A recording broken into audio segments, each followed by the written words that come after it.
Vince, would you join me up here? Yes, he's going to be preaching this morning. Preaching and teaching. I have to tell you this about Elder Vince. When he has a word, he has a word from God. And you have to know that we enjoy his teaching tremendously. And it usually goes like this. I feel in my spirit I'm supposed to ask him to teach. But I continue to pray, and this is ongoing. And then all of a sudden I'll say to him, I get this sense you're supposed to teach.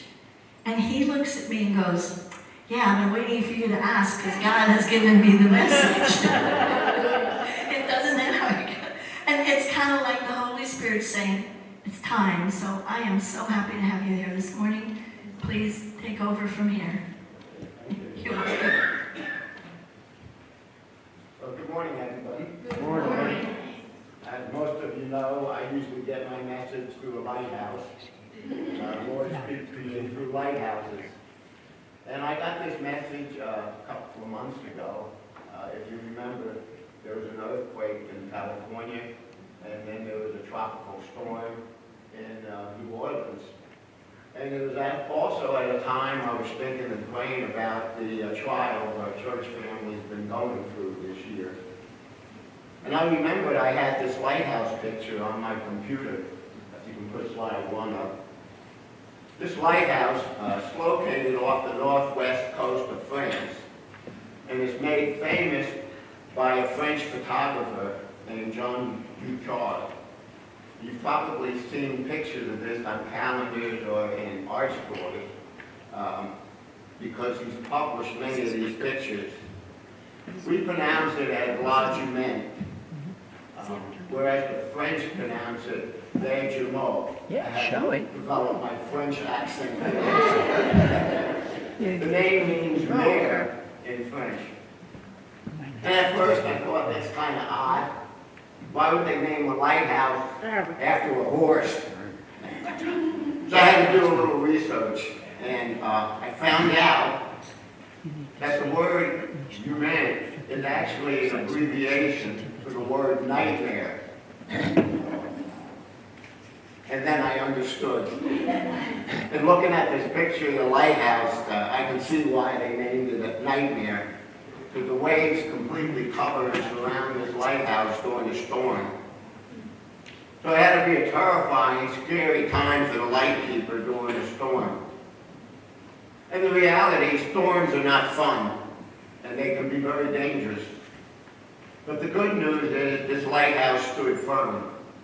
The storm couldn't take it down, because it's built on a strong and solid foundation. Psalm 93:4 says, "The Lord on high is mightier than the noise of many waters, than the waves of the sea." When we lived in Maryland, I had went to our insurance agent to renew my insurance policy. And he was telling me a story that I still remember. He and a friend had a sailboat. And they went sailing out on the ocean. And all of a sudden a storm came. And the wind broke the mast of the sailboat. The waves turned the sailboat upside down. And they spent the night rolling back and forth inside the sailboat through the storm. And he said to me, it's a good thing the doors were watertight, because it was only by the grace of God that they survived the storm. And he said to me, the worst place to be during a storm is on the water. Now while he was telling me this, I'm thinking, he lost his boat, there goes my insurance rate. Well, we're going to look at 4 storms in the Bible, and they're all very familiar. Each one could be a sermon in itself. Now, I'm not going to do that to you. I'm not going to give you 4 sermons. But there are 4 different storms at 4 different times. Yet one thing they have in common, they all take place on the water. Now, the weather-related storms But I want to look at them and see how we can apply them to the storms we face in life. I want to look at what we can learn from them so we come out of the storm like that lighthouse, strong and standing firm. I'm going to discuss each one separately, and then I'll summarize what we can learn from them as a whole. Next slide. Title of this message is Overcoming the Storms. Let's go to the Lord in prayer. Heavenly Father, I thank you and praise you, Lord, for this message. I pray that it would be a message of encouragement and strength, Lord, that it would empower us, Lord, to overcome the things that we go through in life, Lord, the things that we face, and that you will teach us that those words, that you will never leave or forsake us, are true words, Lord, and that we can stand on them. That that's a strong foundation, like the Jerome Lighthouse. We thank you and praise you in Jesus' name. Put up the next slide. We're going to be looking at 4 passages.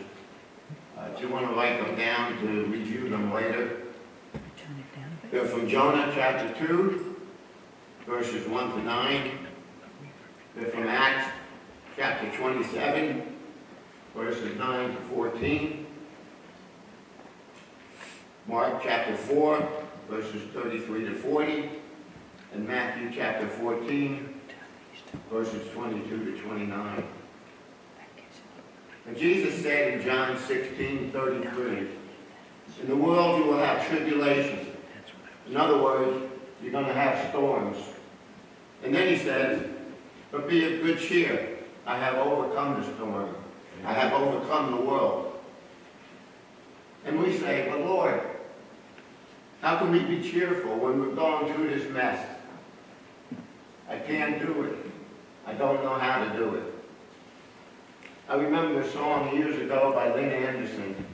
The words were, I beg your pardon, I never promised you a rose garden. Along with the sunshine, there's going to be a little rain sometime. That's true. Life isn't a bed of roses. We go through trial, temptation, and yes, storms. But do you know that despite the storm, God wants us to be overcomers? Next slide. 1 John 5. Who is he who overcomes the world, but he who believes that Jesus is the Son of God? We're not talking about head knowledge here, but deep down in your heart believe that Jesus is the Son of God. We need to know that we know that we know. And God has rewards for overcomers. 7 of them are listed in Revelation. In Revelation 2:7 it says, to him who overcomes, I will give to eat from the tree of life. This is God's promise of eternal life fulfilled. Revelation 2:11 says, overcomers shall not be hurt by the second death. This refers to the eternal separation from God. I've had people ask me, what is the second death? So we have a physical death. The second death would be a spiritual death that was separated from God. Remember the man who asked Jesus, can a man be born twice? So we have a physical birth, we have a spiritual birth, we have a physical death, we have a spiritual death for those that don't believe.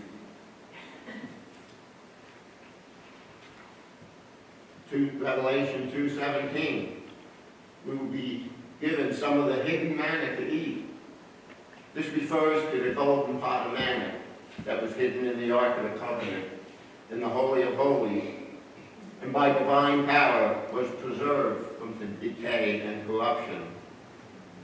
Remember, 3 items were put in the Ark of the Covenant: the golden pot of manna, Aaron's rod, and the table of the 10 Commandments. So we would get some of that manna that was hidden in the ark. Revelation 2:26, you'll be given power over the nation. So with Jesus, we'll be rulers over the nation. Revelation 3:5, clothed in white garments, is a symbol of purity. This fleshly garment is removed and we're given a heavenly garment. That's stain-free white garment. I'm referring to the apron we had when we were doing the watermelons, and my white apron had a couple of stains on it. From Revelation 3:12, it will be a pillar in the temple, the symbol of strength and authority. And the last one is my favorite. Revelation 3:21 says, I will grant to sit with me on my throne. Just imagine sitting on the throne next to Jesus. We'll be face to face in his very presence. So as we look at these four storms, we'll look at what caused the storm, what we need to know, and what we need to do when the storm comes. Not if the storm comes, but when the storm comes, because life happens. The first two storms involve hard choices. And the second two involve God calling us out and teaching us. So the first storm is about Jonah, and you know the story very well.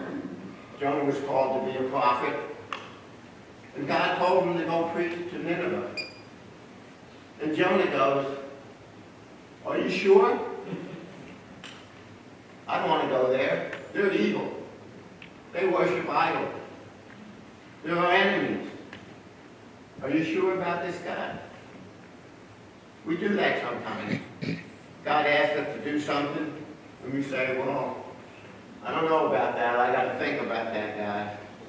I got to pray about it. It's my favorite. God tells you to do that. Or we give God a bunch of reasons why we can't do it. Or we argue with God, and we always wonder why we lose the argument. I want to share a story when I came up to Blue Mountain back in 1997. And it was a Memorial Day weekend. We were coming up on Memorial Day weekends to listen to the speaker up at Blue Mountain. And during the worship service, the Holy Spirit spoke to me in 1997. Will you come up to Blue Mountain to serve me? And I said, oh no, I can't do that, God. Too much to do. We got to get rid of some furniture. I have to do this. I have to do that. We have to sell the house. I have to find a place up here, and a whole bunch of reasons. This, and that. And I said, no, I can't do that, God. I felt so bad about saying no after all God has done for me during the years. I spent 2 years apologizing. And then in 1999, when I came back up, we came back up again on Memorial Day weekend. We were in the worship service again. And God said, will you come up to Blue Mountain to serve me? And I said yes. And that happened in 2003. We moved up here.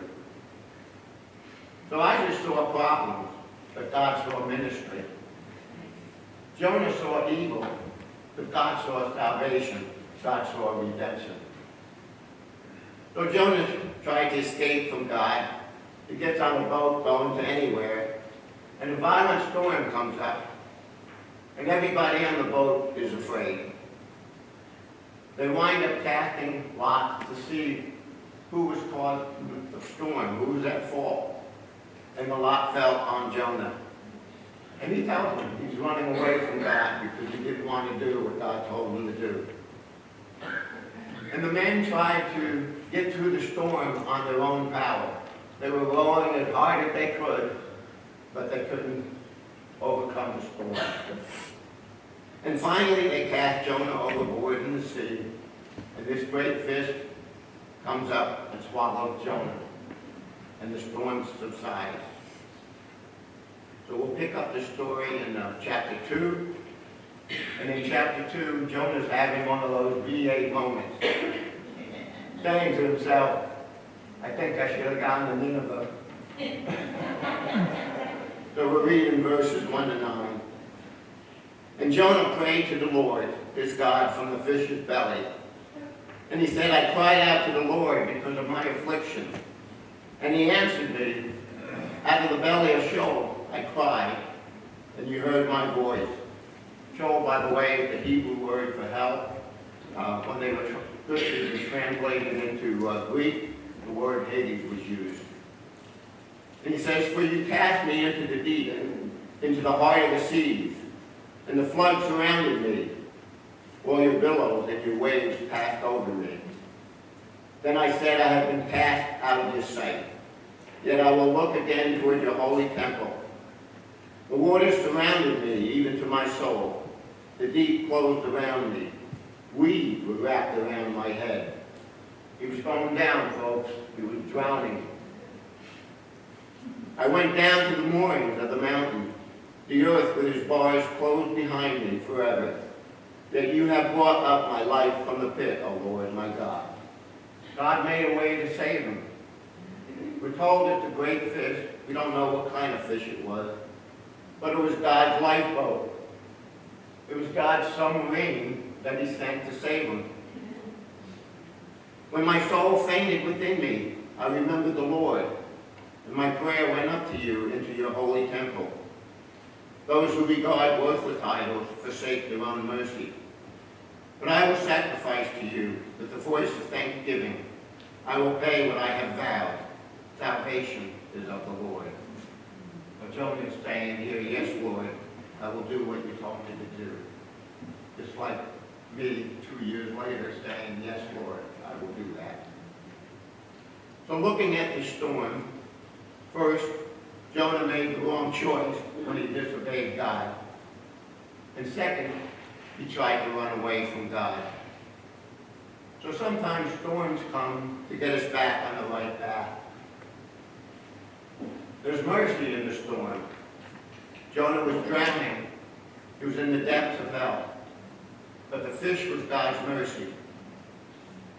Jonah could very well have drowned when he was thrown overboard, but God made a way to save him. Psalm 100 tells us, the Lord is good. His mercy is everlasting. Another thing to notice is in verse 1. It says, Jonah prayed to the Lord. And we've heard this many times. Prayer is important.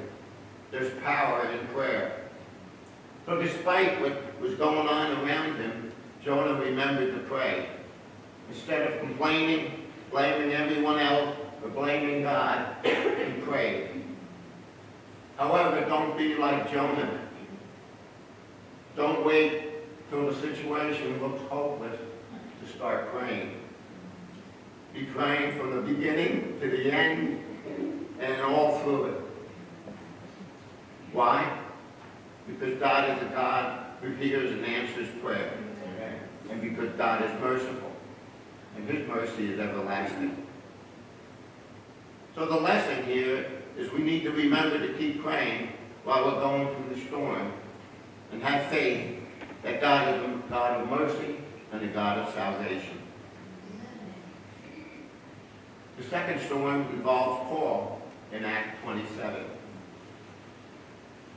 Here in this story, we have Paul as a prisoner. He's being taken to Rome to face trial before Caesar, and along with a bunch of other prisoners also. And the centurion of the Roman army is in charge of getting them all to Rome by boat. Next slide. We'll go through verses 9 to 14.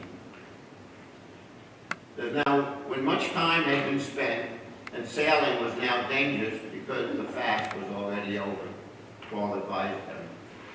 Note the word fast here is capitalized, and it refers to one of the Jewish feasts, and actually it's the Day of Atonement, when all the Jewish people were required to fast for one day.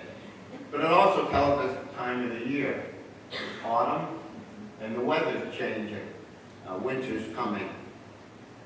And Paul says to them, men, I perceive that this voyage will end with disaster and much loss, not only of the cargo and ship, but also of our lives. So Paul was getting a word from the Lord. And he was telling them, Nevertheless, the centurion was more persuaded by the helmsman and the owner of the ship than the things spoken by Paul. And because the harbor was not suitable to winter in, the majority advised to set sail from there also, if by any means they could reach Phoenix, a harbor of Crete, opening toward the southwest and northwest, and winter there. And when the south wind blew softly, supposing they had attained their desire, putting out to sea, they sailed close by Crete. But not long after, a tempestuous wind arose. So here comes the storm. So here they had to make a choice. Although Paul's the central figure in this story, he didn't do anything wrong. It was the centurion that made the wrong decision. Instead of listening to Paul, who was hearing from God, the centurion listened to the owner of the ship instead. There was a risk in staying at Fair Haven where they were. There was a risk in leaving that port and going to try to find a safer port to winter in. So which way was best? You know, many of the problems we face in life are like this. They're not easy decisions, just two tough decisions to choose from. And they didn't pay attention to the prompting of God. Instead, they took a boat and they went with the majority. We do that sometimes. We call others and ask for their opinion, or we take a poll of our friends, and what do you think I should do? Or we see what everybody else is doing, rather than asking God. You know, if you're not sure, it's okay to ask God for confirmation. Put out a fleece before Him. When I wasn't sure whether we were supposed to move up the Blue Mountain, I asked God, show me in your word and set the timing. And He did that. And it all came to pass in His perfect timing. So if God's saying not to go somewhere, and you decide to go anywhere or any way, you're setting yourself up for a storm.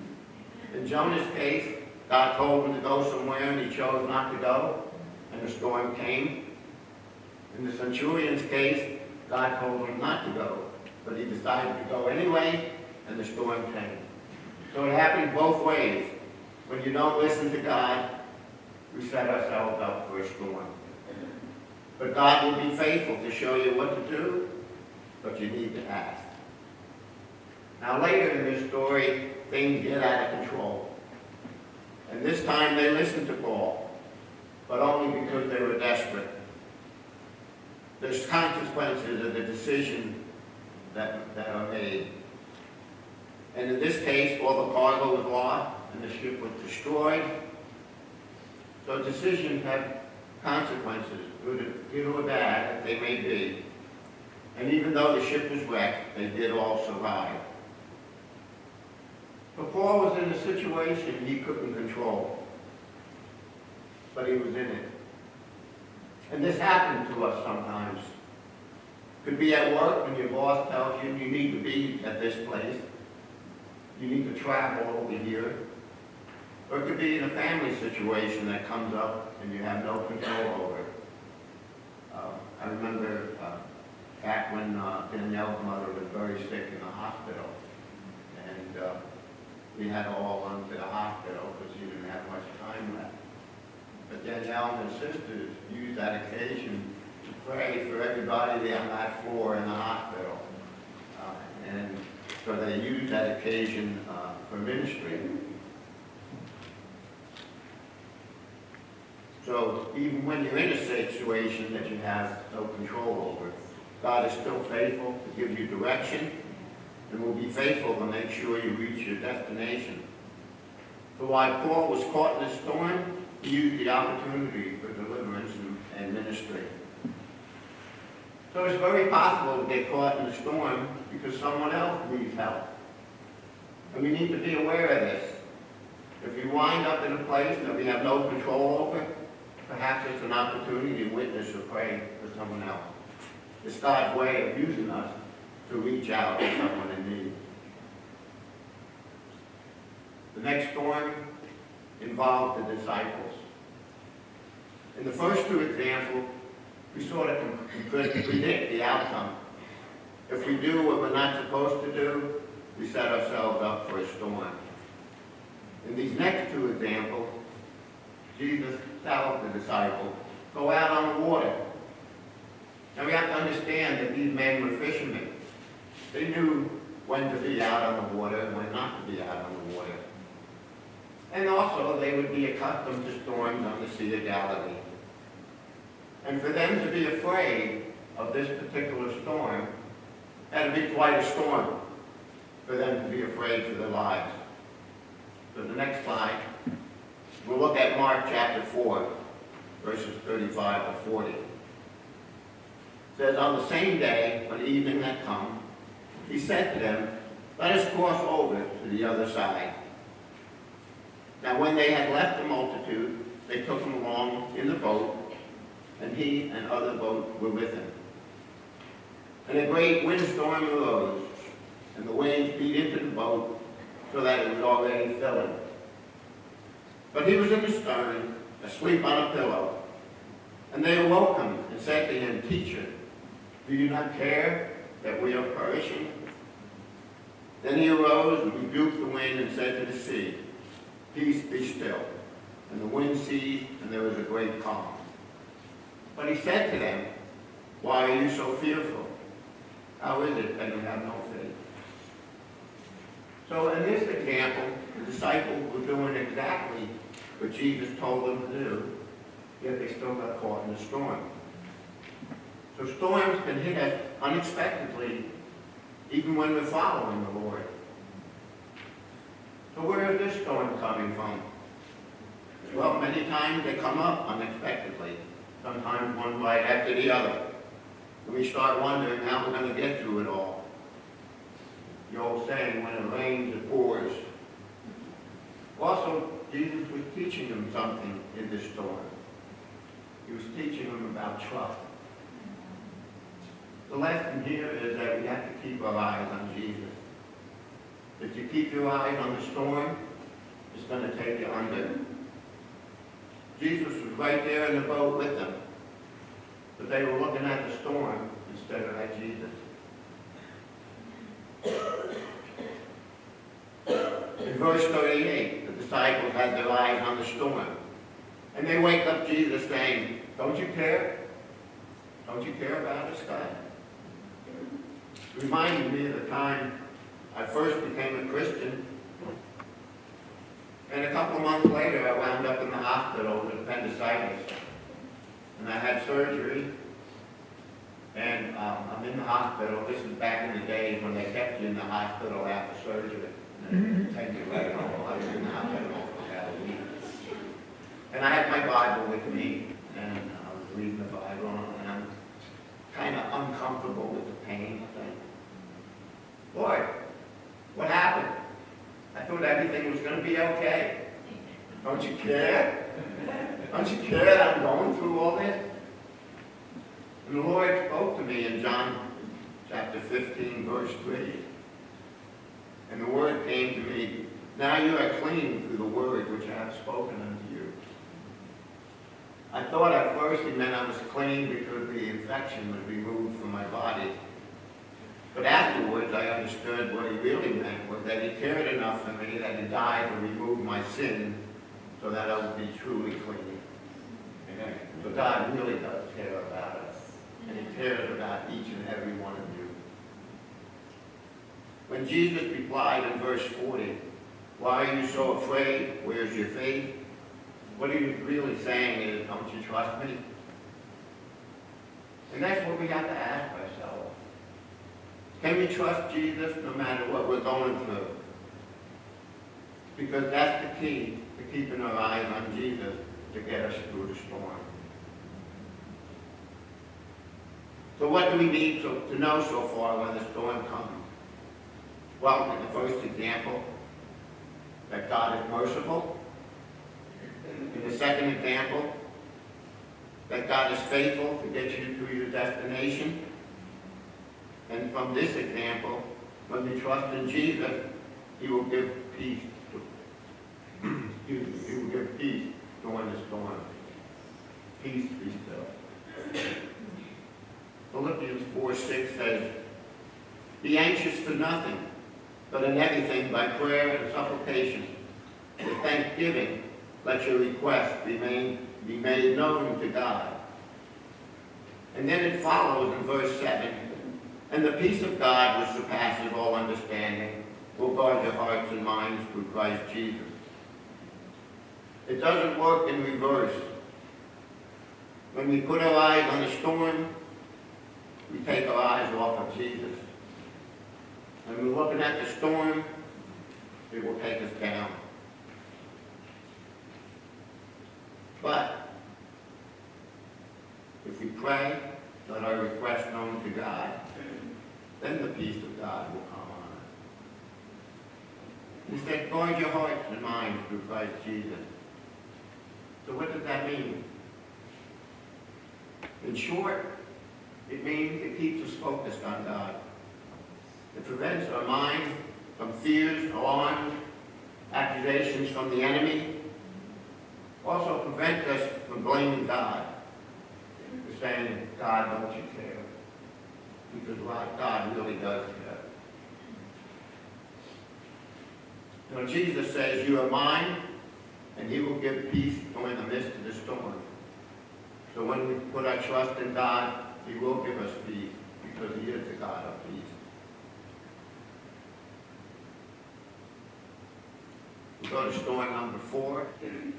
It also involved the disciples. And again, Jesus tells them to go out on the water. The next slide. In Matthew chapter 14, looking at verses 22 to 29. It says, immediately Jesus made his disciples get into the boat and go before him to the other side, while he sent the multitudes away. And this is right after the feeding of the 5,000. And when he had sent the multitudes away, he went up on the mountain by himself to pray. Here's that word, prayer again. Now when evening came, he was alone there. But the boat was now in the middle of the sea, tossed by the waves, for the wind was contrary. So here comes the storm. Now in the 4th watch of the night, Jesus went to them, walking on the sea. The 4th watch is Roman terminology for time, and it means from 3 in the morning to 6 in the morning. And when the disciples saw him walking on the sea, they were troubled, saying, it is a ghost, and they cried out for fear. Now notice the difference here from the previous storm that the disciples were in. They weren't afraid of the storm. They were afraid of what they were seeing in the supernatural. So they learned something from their previous experience. But here was something completely new to them. And God does that sometimes. He grows us through our experience. He builds us up by going through one thing so that we can face the next thing.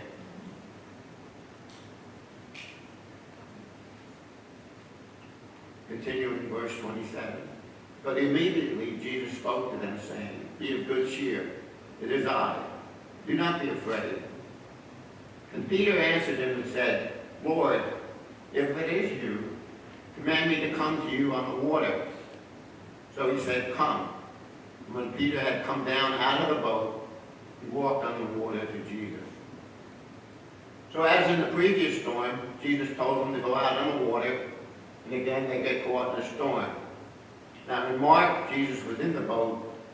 This time he's not in the boat, but he comes to them walking on the water. And he called out to Peter to do something. Step out onto the water. So sometimes God tells us to do something. I want you to go here. I want you to go there. Do this ministry. Witness to this person.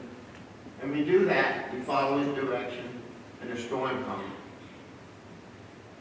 So what do we need to know during the storm? That Jesus will give us power and enable us beyond our natural ability to get through the storm. Here Peter walked on the water and he went to Jesus. It was only when he became afraid that he started to go down. He momentarily took his eyes off of Jesus. But as we know, the story tells us, Jesus picked him up, and then they both walked on the water to the boat. If you read further on, it doesn't say that Jesus carried Peter to the boat. They both walked on the water to the boat. And again, prayer is important. And it doesn't have to be a long, drawn-out prayer. Short prayers are long enough. Peter's prayer was just 3 words. He said, Lord, save me. But those 3 words were sufficient. So it's not length or strength that's desirable. Because when we could do nothing, Jesus can do it all. Because with God, all things are possible. Amen. And he will give us that supernatural power when we need it most. Next slide.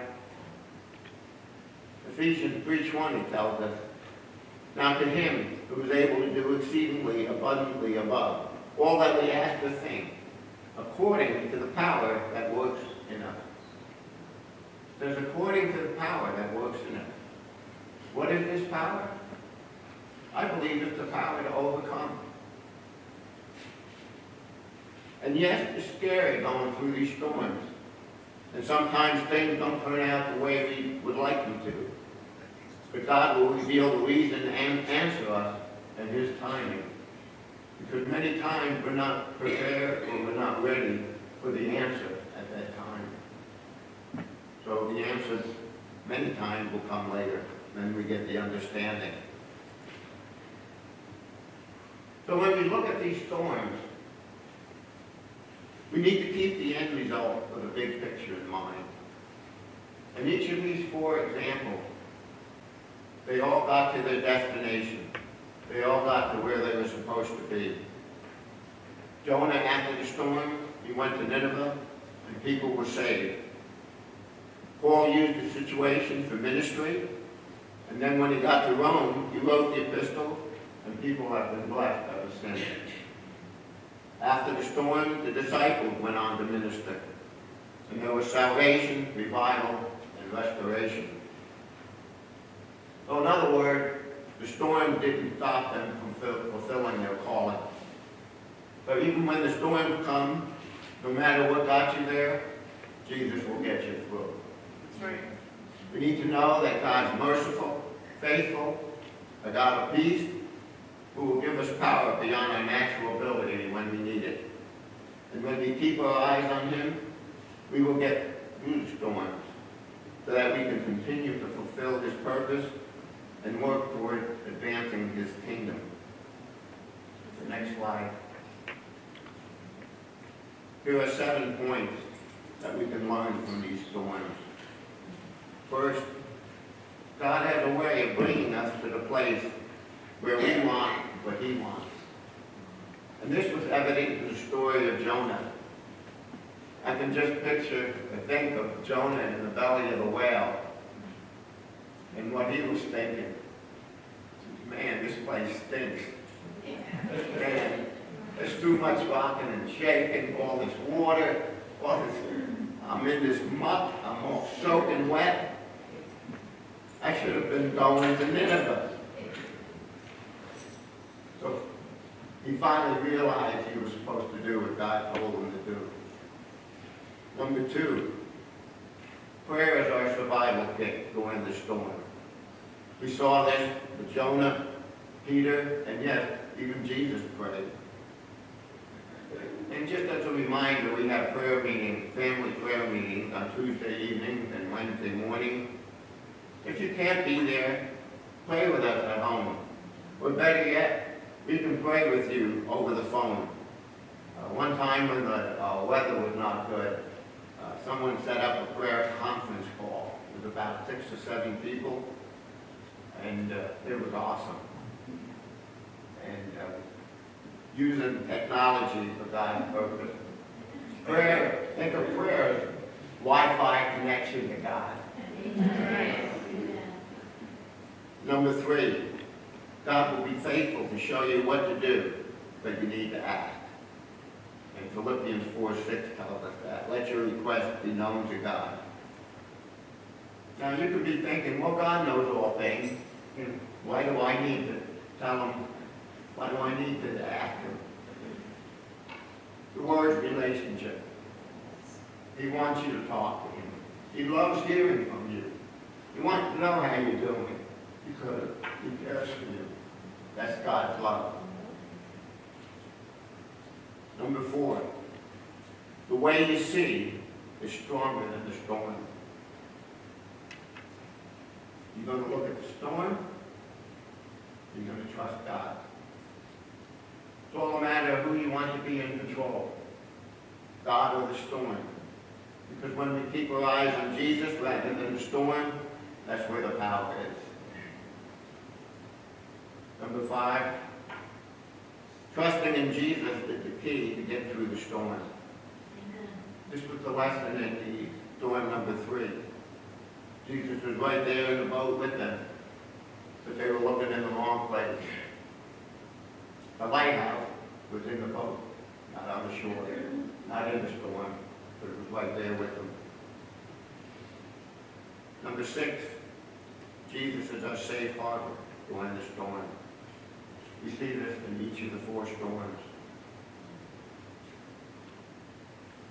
God kept them safe in each example.